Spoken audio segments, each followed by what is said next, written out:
में रह गयो तुल मोर हो ही के मैं धोखा में रह गयो रे तुल मोर हो ही के नहीं जानत रहो पर संगी हो बेबो नहीं जानत रहो पर संगी हो बेबो मतलब ही हो बेबो मिठलबरी हो बिना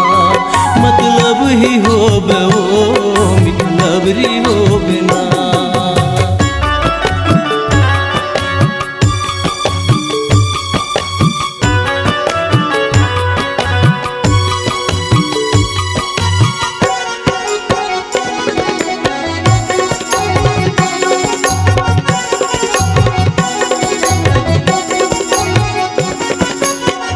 मीठ मीठ बोली तोर सुरता करके हंसी वो तोर सुरता करके हंसी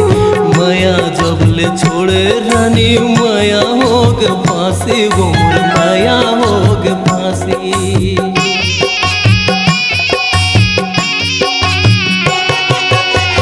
मीठ मीठ बोली तोर सुरता करके हंसी वो तोर सुरता करके हंसी माया जब ले छोड़े रानी माया हो गे फांसी वो मोर माया हो गे फांसी नहीं जानत रहो सतरंगी हो बेबो नहीं जानत रहो सतरंगी हो बेरे मतलब ही हो बेबो मिठलबरी हो बिना मतलब ही हो बेबो मिठलबरी हो बिना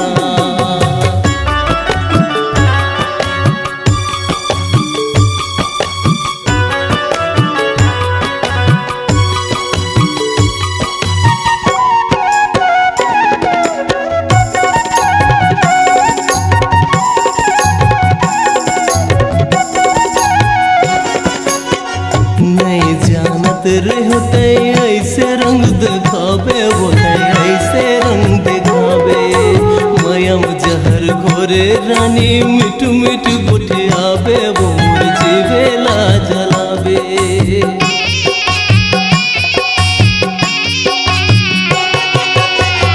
नहीं जानत रहो तन के ओढ़र लेवे वो तन के ओढ़र लेवे खेल खेले मोर से मयक पर से मिले जावे वो रतिया मिल जावे नहीं जानत रहो मया ठगरी हो बेबो नहीं जानत रहो मया ठगरी हो बेबो मतलब ही हो बेबो मिठलबरी हो बिना मतलब ही हो बेबो मिठलबरी हो बिना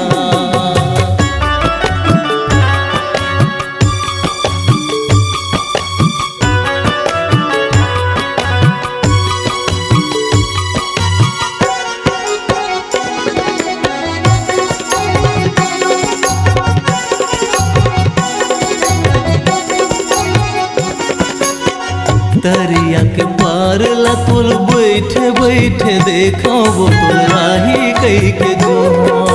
धगा देख भागे टूरी संगला मोर छोड़ा के वो मोर माया माँ फंसा के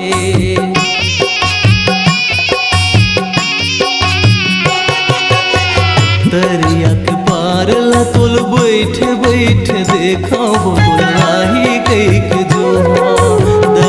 देख भागे रानी संगला मोर छोड़ा के बोल माया माँ धसा के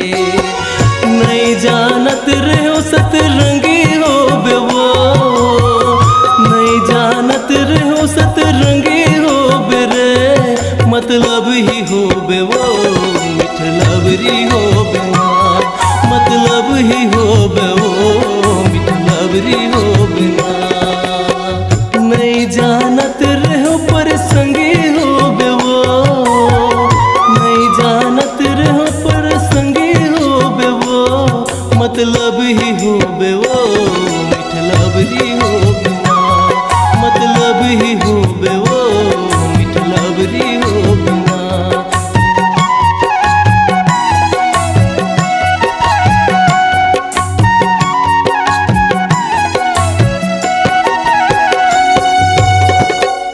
यदि आप चाहते हैं अपनी आवाज को मधुर बनाना,